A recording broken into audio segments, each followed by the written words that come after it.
तो नमस्कार, आपका हमारे चैनल में बहुत बहुत स्वागत है। आज हम जानेंगे गुरु प्रदोष व्रत की कथा के बारे में। प्रदोष व्रत भगवान शिव को समर्पित होता है और प्रत्येक महीने की त्रयोदशी तिथि को मनाया जाता है। मान्यता के अनुसार इस दिन व्रत रखने और कथा सुनने से जीवन में सुख समृद्धि बनी रहती है और समस्त कष्ट दूर होते हैं। गुरु प्रदोष व्रत भगवान शिव की पूजा और उपासना के लिए रखा जाने वाला एक विशेष व्रत है, जो गुरुवार के दिन आने वाले प्रदोष काल में किया जाता है। प्रदोष व्रत हर महीने की त्रयोदशी तिथि को रखा जाता है, लेकिन जब यह व्रत गुरुवार को पड़ता है तो इसे गुरु प्रदोष व्रत कहा जाता है।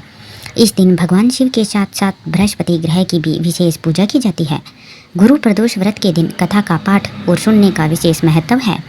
मान्यता के अनुसार गुरु प्रदोष व्रत के दिन कथा का पाठ करने से घर में सुख समृद्धि और खुशहाली का वास होता है। पौराणिक कथाओं के अनुसार एक बार इंद्र और वृत्रासुर की सेना में भयंकर युद्ध हुआ। देवताओं ने दैत्य सेना को पराजित कर नष्ट भ्रष्ट कर डाला। यह देख वृत्रासुर अत्यंत क्रोधित हुआ और स्वयं युद्ध करने लगा। आसुरी माया से उसने विकराल रूप धारण कर लिया और देवताओं की सेना पर आक्रमण शुरू किया, जिससे सभी देवता भयभीत होकर गुरुदेव बृहस्पति की शरण में पहुंचे। बृहस्पति महाराज बोले, पहले मैं तुम्हें वृत्रासुर का वास्तविक परिचय देता हूँ। गुरुदेव बृहस्पति ने कहा कि वृत्रासुर बड़ा तपस्वी और कर्मनिष्ठ है। उसने गंधमादन पर्वत पर घोर तपस्या कर शिव जी को प्रसन्न किया है। पूर्व समय में वह चित्ररथ नाम का राजा था। एक बार वह अपने विमान से कैलाश पर्वत चला गया। वहां शिव जी ने वाम अंग में माता पार्वती को विराजमान देखकर वह उपहास पूर्वक बोला, हे प्रभु, मोह माया में फंसे होने के कारण हम स्त्रियों के वशीभूत रहते हैं, किंतु देवलोक में ऐसा दृष्टिगोचर नहीं हुआ कि स्त्री आलिंगन वृद्ध हो सभा में बैठे। चित्ररथ के यह वचन सुनकर सर्वव्यापी शिव शंकर भगवान हंसकर बोले, हे राजन, मेरा व्यावहारिक दृष्टिकोण पृथक है।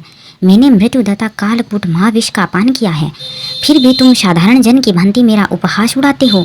माता पार्वती क्रोधित हो उठी और चित्ररथ से कहा कि अरे दुष्ट, तूने सर्वव्यापी महेश्वर के साथ ही मेरा भी उपहास उड़ाया है, इसलिए मैं तुझे वह दंड दूंगी कि फिर तू ऐसे संतों के उपहास का दुस्साहस नहीं कर सकेगा।